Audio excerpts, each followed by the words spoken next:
भक्तिभिक्षा भ्रमणस्य काले मिष्टान्नपालम्बरपूर्णकामा स गौतमो यच्छत वाञ्छितम्। પૂજ્યપાદ આનંદ ઘનજી ભગવંતની પરાવાળ ઋષભ દિનેશ્વર પ્રીતમ માહરો। જે ક્ષણે પ્રભુના પરમ પ્રેમમાં આપણે ડૂબીએ છીએ એ જ ક્ષણે આપણી મનોસ્થિતિ પૂરીની પૂરી બદલાઈ જાય છે। ભક્તિ સ્તોત્રોની દુનિયામાં એક શિરોમોર સ્તોત્ર છે મધુરાષ્ટક। એનું ધ્રુવ પદ છે મધુરાધિપતે રખિલમ મધુરમ। માધુર્યના અધિપતિ જે પરમાત્મા છે એમનું બધું જ મધુરું હોય। ચલનમ મધુરમ વચનમ મધુરમ મધુરાધિપતે રખિલમ મધુરમ। પ્રભુ સોનાના કમળ ઉપર ચાલતા હોય એ જોવાનું કેટલું તો મજાનું લાગે। અને પ્રભુ સમોસરમાં બેસીને દેશના આપતા હોય ત્યારે તો આપણે ક્લીન બોલ્ડર થઈ જઈએ। પ્રભુ માધુર્યના અધિપતિ છે અને એથી પ્રભુના જીવનની એક એક ક્ષણ મધુરી છે। આપણે 5 કલ્યાણકો કહીએ છીએ પણ એ તો બહુ મોટી મોટી મધુરી ક્ષણોને પકડવામાં આવી છે। બાકી પ્રભુનું પૂરું જીવન જીવનની એક એક ક્ષણ કલ્યાણક છે।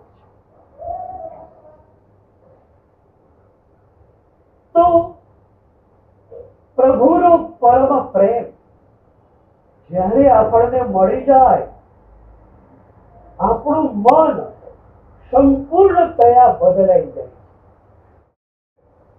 પછી પ્રભુનું હોય એટલું જ મજાનું લાગે। કોઈ વાત કરતું હોય તો તમે વચ્ચે કહી દો મારા ભગવાનની વાત કરો છો, મારા ભગવાનની વાત કરતા હોય તો કરો, બાકી બીજી કોઈ વાત મારે સાંભળવી નથી। એ પ્રભુની આજ્ઞાને સાંભળવાની પણ મજા, એ આજ્ઞાને પાળવાની તો ઓર મજા। અમારા બધાના ચહેરા ઉપર જે આનંદ દેખાય છે એ આનંદ આજ્ઞા પાલનનો આનંદ છે। 100 વર્ષ પહેલાની એક ઘટના કહું। 8 વર્ષનો એક દીકરો જન્માંતરીય વૈરાગ્યની ધારામાં ઝૂંવીને આવેલું વ્યક્તિત્વ। આચાર્ય ભગવંત ગામમાં પધાર્યા। થોડા દિવસનો સત્સંગ અને એની વૈરાગ્યની ધારા પુનઃ પ્રવાહિત થઈ। હું ઘણીવાર કહું છું તમારી બધાની સાધના કેવી છે? વૈરાગ્યનો, ત્યાગનો, ભક્તિનો અંગારો તમારા બધાના હૃદયમાં અસ્તિત્વમાં ધધકી રહ્યો છે। માત્ર ઉપર થોડીક મોહની રક્ષા વળી ગઈ એટલે અમારે ખાલી રક્ષા દૂર કરવાની છે। અંદર અંગારા ધગધગી રહ્યા છે।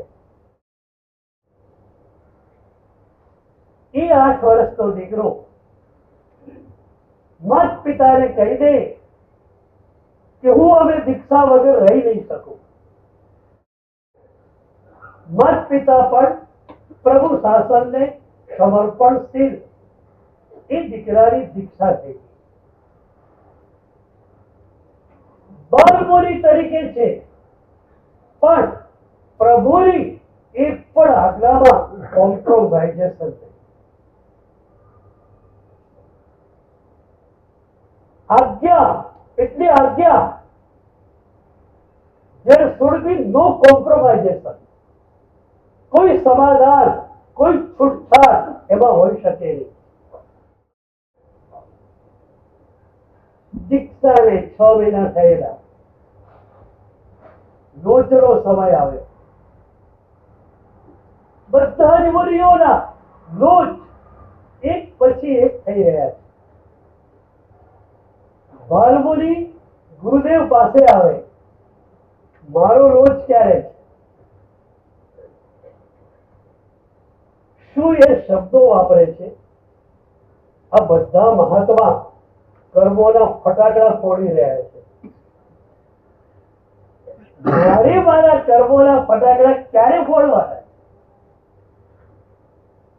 ગુરુદેવે કહ્યું કે તારો પહેલો લોચ છે, એટલે મુહૂર્તનો દિવસ આવશે ત્યારે તારો લોચ થશે. ગુરુ આજ્ઞામાં તહતી જતું, પછી કોઈ વિચાર નહીં.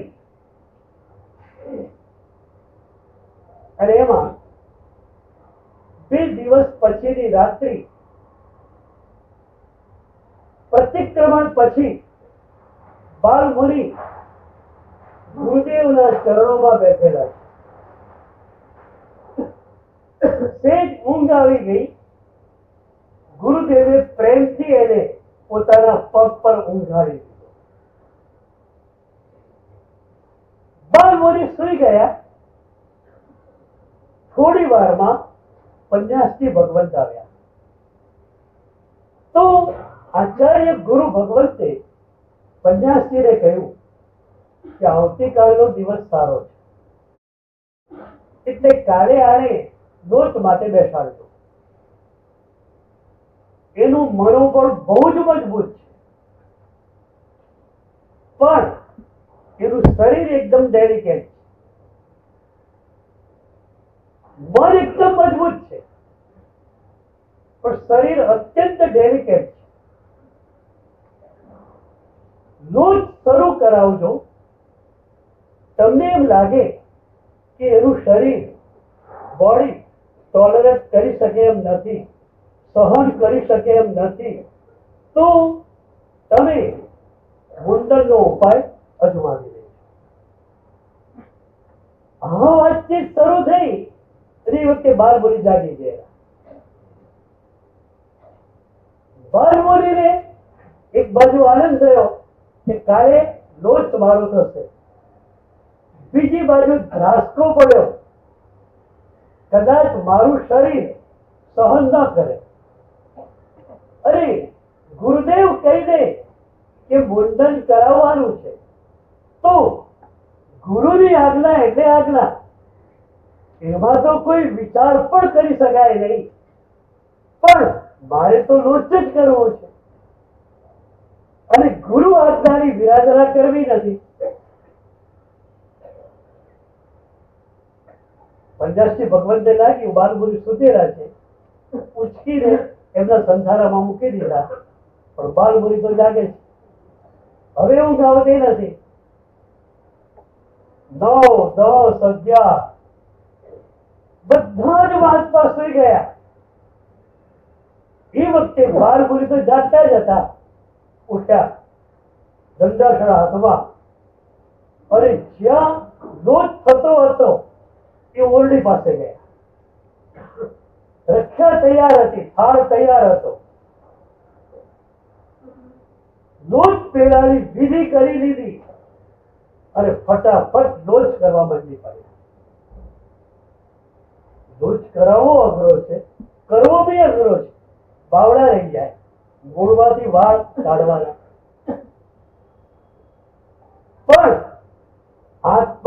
શક્તિ, પ્રભુ શક્તિ, એ નાનકડા હાથમાં પ્રભુની શક્તિ ઉભરે. અત્યારે નાના નાના બાળકો સિદ્ધુ તપ કરે, અઠ્યાઈ કરે, કોની શક્તિ? માત્ર પ્રભુની શક્તિ. અમારી સંયમ સાધના સારી રીતે ચાલે તો એની પાછળ માત્ર ને માત્ર પ્રભુની કૃપા છે. અને એટલે રોજ સવારે ઉઠીએ ત્યારે સૌથી પહેલા આ રજો હરણને અમે મસ્તકે લગાવીએ. અને એ વખતે અમારી આંખો આંસુથી ભીંજાઈ જાય કે પ્રભુ, મારી કોઈ સજ્જતા નહીં, મારી કોઈ લાયકાત નહીં, મારી કોઈ પાત્રતા નહીં, અને તારું અદ્ભુત વરદાન તે મને આપી દીધું. તમારી આંખમાં આંસુ ક્યારે આવે?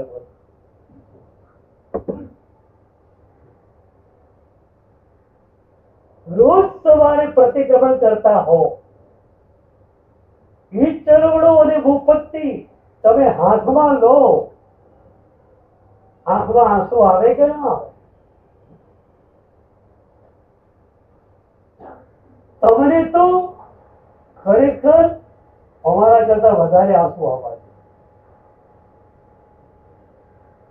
અને એનું કારણ છે,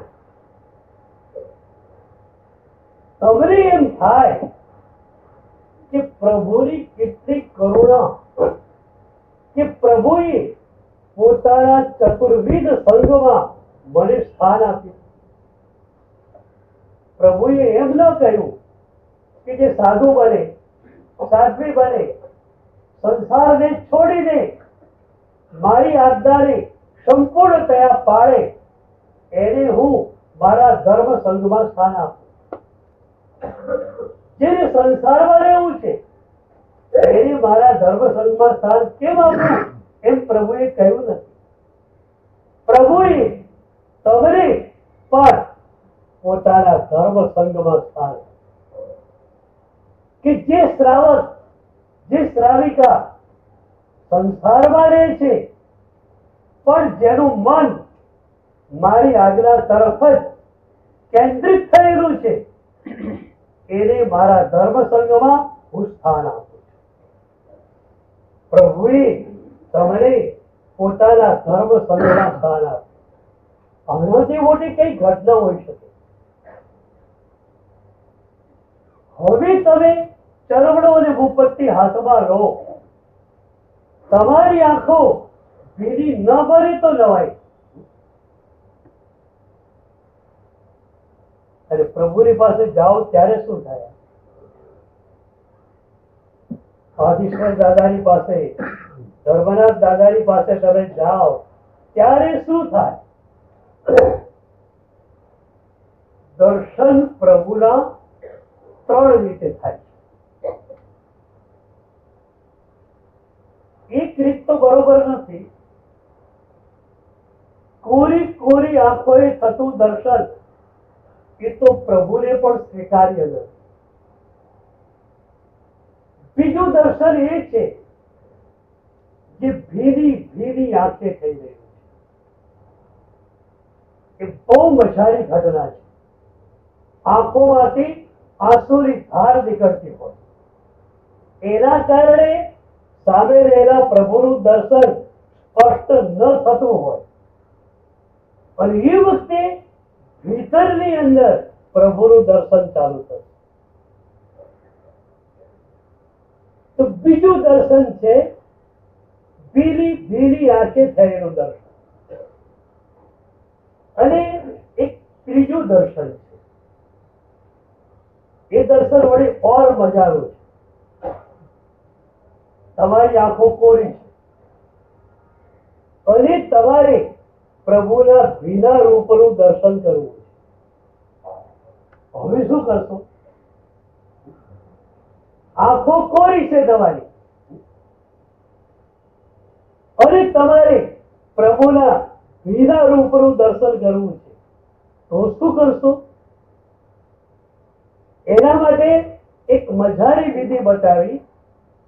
સદગુરુની આંખમાં જોવાને, સદગુરુની આંખોમાં વિનાશની પૃષ્ઠભૂમિ ઉપર તરવરતા પ્રભુનું દર્શન તમને થશે.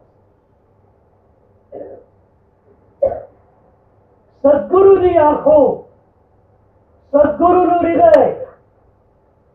માત્ર પરમાત્માની છલોછલ થયેલું. હું સદગુરુને બારી જેવા કહું. એક બારીની આઈડેન્ટિટી શું હોય? જે લોખંડની ગ્રીલ છે કે સ્ટીલની ગ્રીલ છે, એ બારી આવી કોઈ આઈડેન્ટિટી હોતી નથી. બારીની આઈડેન્ટિટી એક જ છે. તમે જ્યારે છતની નીચે છો, ભીતોની વચ્ચે છો, ત્યારે અસીમ અવકાશ જોડે તમને જોડી આપે એ બારી. સદગુરુ આ બારી જેવા છે. ઘણી વાર કબાટ અને બારી બહારથી તમને સરખા લાગતા હોય. તમે ખોલો અને ભીત તો કબાટ, ખોલો અને કાંઈ જ નહીં તો બારી. ગુરુ એટલે પરમ રીતાપન, પરમ ખાલીપન, પરમ વિભાવ શૂન્યતા. અને એ વિભાવ શૂન્યતાની અંદર પરમ ચેતનાનો અવકાશ ઉતરે છે.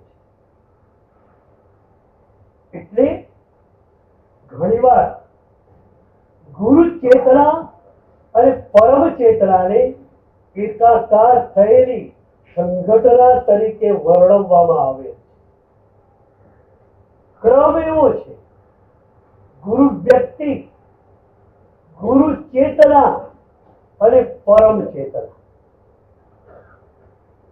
તમે સાધનામાં પ્રવેશ કરશો, ઇનિશિયલ સ્ટેજ પર જશો, એ ગુરુ વ્યક્તિ દ્વારા જશો. પણ એ પછી ગુરુ ચેતના પકડાશે. જ્યાં જ્યાં ગુરુ તત્વ છે ત્યાં ગુરુ ચેતના છે. એટલે ગુરુ વ્યક્તિથી તમે શરૂઆત કરો છો, ગુરુ ચેતનામાં તમે ડૂબી જાઓ છો. તમે જે ઘટનાને ગુરુ વ્યક્તિ કહો છો, એ ઘટના ભીતરથી ગુરુ ચેતના છે. તમારા ગુરુ ચંદ્રશેખર વિજય મહારાજ સાહેબ, જયઘોષ સુરી દાદા, રાજેન્દ્ર સુરી દાદા, એ ગુરુદેવ જે છે તમારી તરફ ગુરુ વ્યક્તિ રૂપે છે, પણ એમના તરફ એ ગુરુ ચેતના છે. કારણ એમની ચેતનામાં પ્રભુ ચેતના ઉતરેલી છે. પ્રભુ ચેતના અને ગુરુ ચેતના જો એકાકાર થયેલા છે. મહોપાધ્યાય યશો વિજય મહારાજે સ્તવનામાં એક મજાનો ઈશારો કર્યો. જસ કહે સાહિબ મુગતીનું કર્યું તિલક નિજ હાથે. ઈશારો ક્યાં છે? સદગુરુ આજ્ઞા ચક્રને દબાવે. યોગિક દુનિયામાં આજ્ઞા ચક્રની નીચે સંસાર છે, આજ્ઞા ચક્રની ઉપર મોક્ષ. સદગુરુ તમારા આજ્ઞા ચક્રને પુશ કરે અને તમે સાધના માર્ગમાં વેગથી દોડવામાં. કેવા વેગથી દોડો? 15મા સ્તવનમાં આનંદ ગંજી ભગવંતે કહ્યું, દોડત દોડત દોડ્યો જેથી મનની રહેતો. આ વેગ સાધનાનો આવે ક્યારે? સદગુરુ શક્તિપાત કરે ત્યારે. તો હવે સ્તવનામાં શબ્દો શું આવ્યા? જસ કહે સાહિબ મુગતીનું કર્યું તિલક નિજ હાથ. પ્રભુએ મારા કપાળમાં મુક્તિનું તિલક કર્યું. એટલે પ્રભુએ આજ્ઞા ચક્રને દબાવ્યો.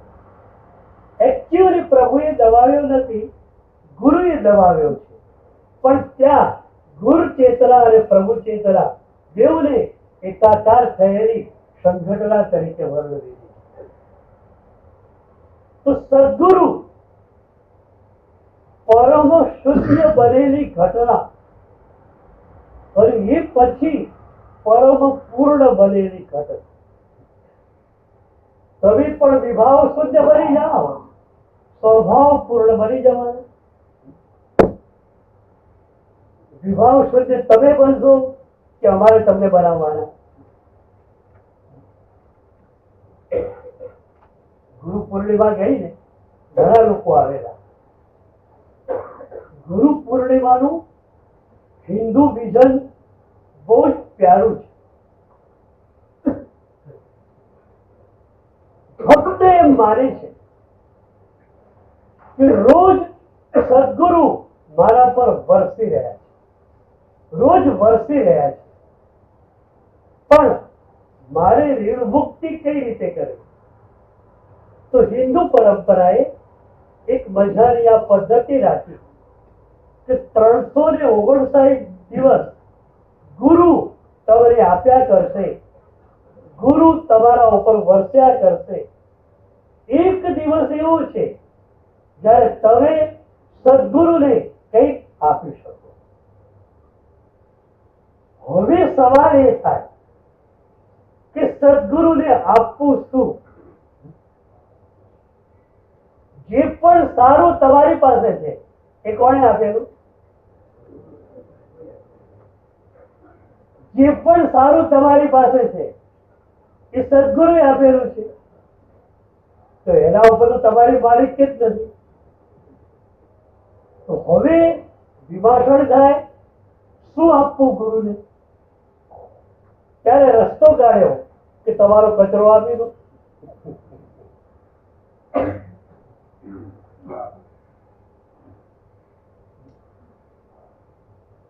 તકલીફ ત્યાં છે કે કચરો તમને કચરા જેવો લાગે છે.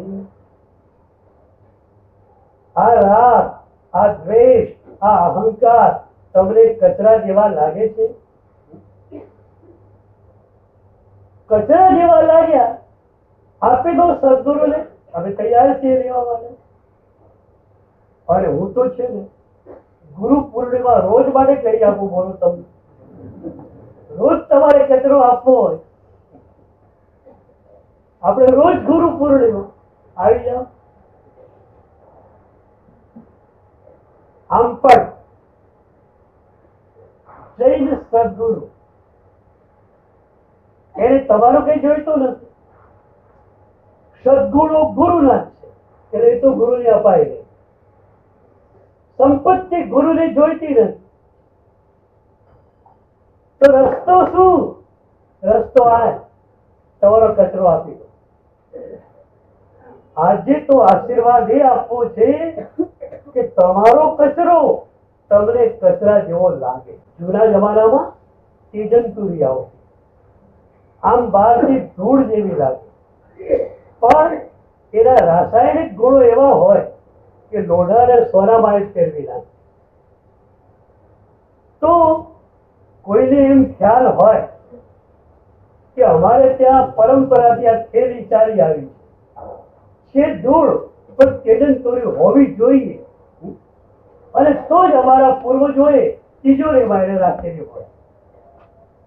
હવે તમે એની તેજનતુરી માનતા હો કે થેલી આગી પાછી થાય તો ચલાવી દેશું. કબાટ સાફ કરવા કદાચ શ્રાવિકાએ એ થેલીને લીધી, મૂકવાની ભૂલી ગઈ તો ચલાવશો? ક્યાં ગઈ પેલી થેલી? તેજનતુરી. પણ કોઈ જાણકાર આવે અને કહી દે કે તમે ભલે માનતા હો તેજનતુરી, આ ધૂળ જ છે, નદીની ચોખ્ખી રેત છે, આમાં બીજું કાંઈ જ નથી. અખતરો કરવો હોય તો કરી લો, લોઢું લાવો, ધૂળનો ઉપયોગ કરો, કશું જ થયું નહીં. પેલાને ખ્યાલ કે આ ધૂળ છે, હવે શું કરો?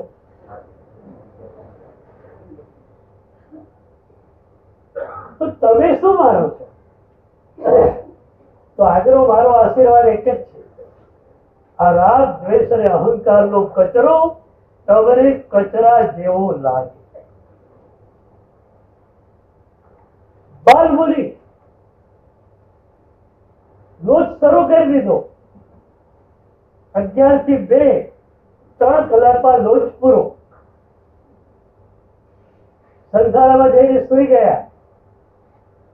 સવારે 5 વાગે રોજના નિયમ પ્રમાણે ગુરુદેવના ચરણોમાં આવે. અંધારું હતું, ગુરુદેવના ચરણોમાં માથું મૂક્યું. બાલમુનિએ ગુરુદેવે માથા ઉપર હાથ ફેરવ્યો પણ ચમકી ગયા. અરે તારા વાળ ક્યાં ગયા? કાલે રાત્રે તું મારી જોડે સૂતો હતો, વાકડિયા વાળ તારા, હું તારા વાળમાં હાથ ફેરવતો હતો, અત્યારે વાળ નથી, શું થયું? એ વખતે બાલમુનિ જે બોલે છે ને એ શબ્દો યાદ રાખ. તમને લાગે કે જન્માંતરીય ધારા વિના આ શક્ય નથી, અને એના માટે મારો એક ખાસ શબ્દ છે, ફાઉન્ડેશન બર્થ. આ જન્મને હું પાયાનો જન્મ કરું છું. ભૂતકાળમાં સાધના થઈ કે નહીં ખબર નથી, આ જન્મમાં એવી સાધના કરો જે અસ્તિત્વના સ્તર ઉપર છે, અને અસ્તિત્વના સ્તર પર ગયેલી સાધના આવતા જન્મે તમારી સાથે આવે. નાનકડો 5 વર્ષનો વજ્રકુમાર, અને એને ઓઘો ગમી જાય, કારણ શું? ગત જન્મની સાધના. વજ્રકુમાર ગત જન્મમાં દેવલોકમાં હતા. અષ્ટાવક્ર યાત્રાએ ગયેલા. ગૌતમ સ્વામી ભગવાન મળ્યા. ગૌતમ સ્વામી ભગવાને આશીર્વાદ આપ્યો, ધર્મ લાભ. દેવ પૂછે છે કે ગુરુદેવ ધર્મ એટલે શું? અને ગુરુદેવે સાધુ ધર્મ અને શ્રાવક ધર્મની વાત કરી. એ દેવના આત્માને સાધુ ધર્મ ગમી ગયો. દેવના ધર્મમાં તો સાધુ થવાતું નથી. એ કે છે ગુરુદેવ, આવતા જન્મમાં હું કદાચ મનુષ્ય બનું, અને ત્યાં નાનપણમાં મારે દીક્ષા મળી જાય, એના માટેનો માર્ગ બતાવો.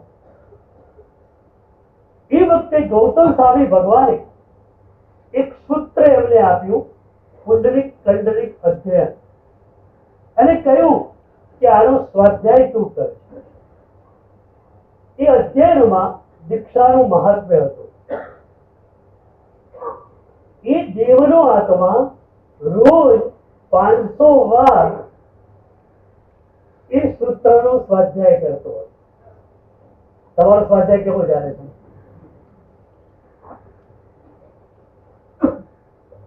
કુમારપાલ રાજા 32 દાંતોને સાફ કરવા માટે 32 સ્તોત્રોનો સ્વાધ્યાય કરતા હતા. સ્વાધ્યાય આપણે ત્યાં લુપ્ત થયો છે, પણ મને લાગે છે કે તમે ચાલુ કરી શકશો.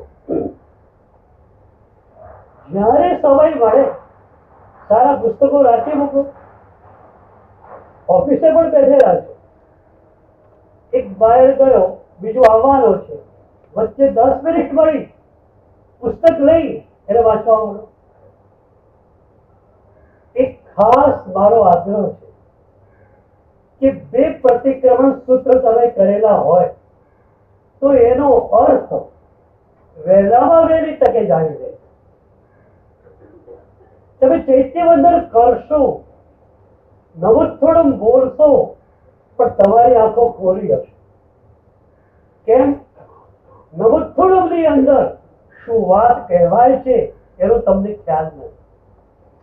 પણ એ જો તમે નભુતોડમનો અર્થ જાણો, તમને ચેલેન્જ સાથે કહું કે એ પછી તમે નભુતોડમ બોલો અને તમારી આંખમાં આંસુ ન આવે તો જ નવાય. આવા પ્રભુ મને મળે છે. આવા પ્રભુ, કેવા પ્રભુ? એક વિશેષણ છે, લોક નાહાણમ. પ્રભુ લોકના નાથ છે. નાથ શું કરે? બે ચીજ કરે, યોગ અને ક્ષેમ. જે સાધના તમને નથી મળી એ પ્રાપ્તિ કરાવવી એ યોગ. જે સાધના મળેલી છે પણ થોડી શિથિલ બની ગઈ છે એને ઉદ્દીપ્ત કરવી એ ક્ષેમ. તો સદગુરુ જ યોગ ક્ષેમ કરે એમ નહીં. પ્રભુ કે છે હું તારું યોગ અને ક્ષેમ કરી દઉં. તમારે સાધના આપવાનું કામ પ્રભુ કરે. તમારી એ સાધના યાવત જીવ સુધી ટકે એના માટે પ્રભુ કામ કરે. બોલો, તમારે શું કરવાનું રહે? આવા પ્રભુ આપણને મળ્યા હોય આપણે હોવાય ન જઈએ. ખરેખર જે પ્રભુની ભક્તિ આપણે આ જન્મમાં માણવી છે એ નભુતોડમ સૂત્ર દ્વારા તમે મેળવી શકશો. જ્યાં તમને એક પ્રભુના મહિમાનો ખ્યાલ આવશે. આવા પરમાત્મા છે. મધુરાધિપતે રખિલમ મધુરમ. આ મારા ભગવાન, એમનું બધું જ મધુરું મધુરું, બધું જ પ્યારું પ્યારું. હવે લોકો પહેલા પ્રભુના સંમોહનમાં પડ્યા અને પછી અમને રજોહરણ મળ્યું. સૌથી પહેલા પ્રભુનું સંમોહન, અને એમ લાગે કે પ્રભુ વિના, પ્રભુની આજ્ઞા ધર્મ વિના એક ક્ષણ નહીં રહેવાય. તો શું કરવું? રજોહરણ સ્વીકારીએ તો પ્રભુની સાથે 24 કલાક રહી શકે. કેટલીક બે પૂછેલું કે અમારી ઈર્ષા આવે છે, આવે છે ઈર્ષા? એકદમ આનંદમાં, એકદમ મજામાં છીએ. અમારો એ આનંદ તમને ગમી ગયો? હવે એટલો વાત તો કરો. ઈર્ષાની વાત બાજુ મૂકી દો. અમારો આનંદ તમને ગમી ગયો ભાઈ? તો ક્યારે પૂછવા તો આવો કે સાહેબ તમારી પાસે બહારથી તો કઈ જ નથી, અમને ખબર છે.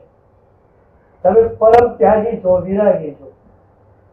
તો આટલો બધો આનંદ તમારી પાસે ક્યાંથી આવ્યો?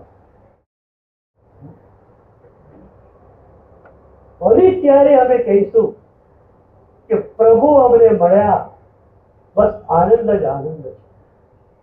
પ્રભુ મળ્યા પછી એક પણ ક્ષણ વિષાદમાં, પીડામાં ગઈ નથી અને જવાની નથી.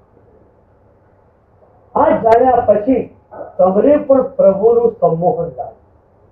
ભલે દીક્ષા કદાચ ન પણ મળી શકે, પણ શ્રાવકપણાની અંદર પ્રભુની જે ભક્તિમાં એક્સ્ટ્રીમ પોઈન્ટ આવે એ તમે મેળવી શકો. આપણે ત્યાં 3 યોગ કયા: જ્ઞાન યોગ, કર્મયોગ અને ભક્તિ યોગ. જ્ઞાન યોગમાં તમારે આગળ જવું હોય સેંકડો ગ્રંથો તમારે ભણવા પડે. કર્મયોગમાં ખૂબ સેવા, ખૂબ ક્રિયાવચ કરવાની. ભક્તિ યોગ સરળમાં સરળ છે. પ્રભુની ભક્તિ કરતા જાઓ, નાચતા જાઓ, ગાતા જાઓ અને રાવણ રાજાની જેમ તીર્થંકર પદને વિકાસિત કરતા જાઓ. પ્રભુ શું ન આપે મારે તમને પૂછવું? પ્રભુ તીર્થંકર થઈ અને સિદ્ધ બની ગયા. એ તીર્થંકર પદ પ્રભુ તમને આપવા તૈયાર. પણ મને લાગે છે તમે લોકો આમ નિષ્ક્રિય માણસો ત્યાગી સંપત્તિની બાબતમાં નહીં, આ બાજુ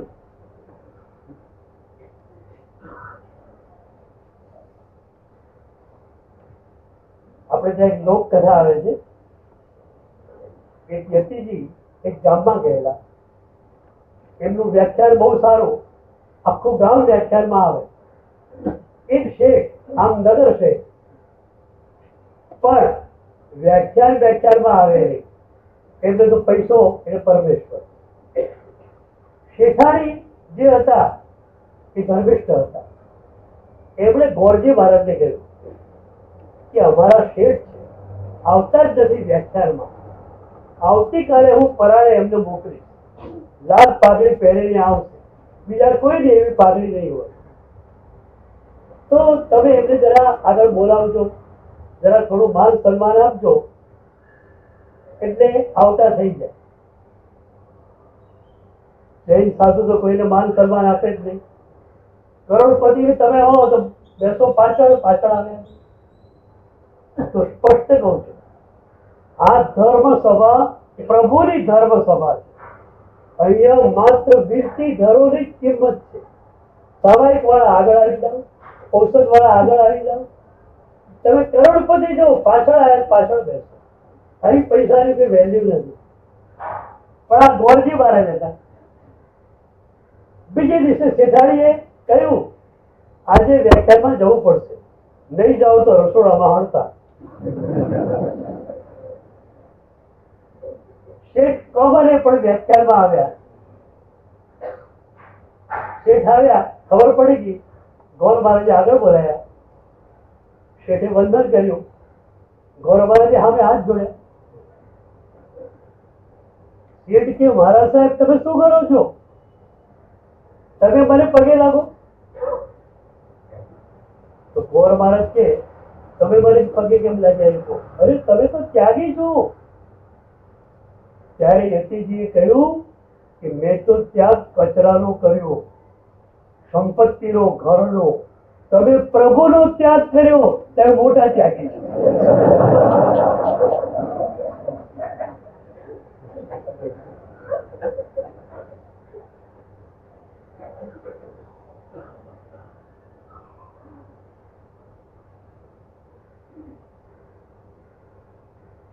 તમારી ભક્તિ ધારા ખરેખર સરસ. મેં પહેલા પણ કહ્યું કે પ્રભુએ મને એવું પોઝિટિવ થિંકિંગ આપ્યું છે, એવો પોઝિટિવ એટીટ્યુડ આપેલો છે કે કોઈ પણ સાધકની અંદર ક્યારે પણ કોઈ ક્ષતિ મને દેખાતી નથી. માત્ર ગુરુ તરીકે બેઠેલો છું અને શિષ્ય કે સાધક આંખમાં આંસુ સાથે આવે અને એના દોષની વાત પૂછે ત્યારે એના દોષની વાત કરું. બાકી પ્રભુએ મને એવો તો પોઝિટિવ એટીટ્યુડ આપેલો છે કે મને બધે બહુ સરસ બહુ સરસ બહુ સરસ. મુંબઈમાં આવ્યો પછી 1 મહિનો લગભગ મુંબઈમાં દર્શન માટે પરિભ્રમણ થયું. પણ એ વખતે મારા શબ્દો એ જ રહેતા કે શું મુંબઈ નગરનો પણ અહોભાવ છે. અહીંયા પણ લોકોનો અહોભાવ ખરેખર સીમા ઉપર પહોંચેલો છે. એ તમારા અહોભાવને તો હું ખરેખર પ્રેમથી જોનારો માણસ, પણ તમારા ઉપર પ્રેમ પણ ઘણો છે પાછો, એટલે તમને ઊંચે ચડાવવા એવી ઈચ્છા પડે. તમે જ્યાં છો એ સાધનાના સ્ટેન્ડ પોઈન્ટ માટે તમને અભિનંદન આપું છું અને એનાથી આગળ ને આગળ તમે ચાલો એના માટે મારે તમને આશીર્વાદ આપો.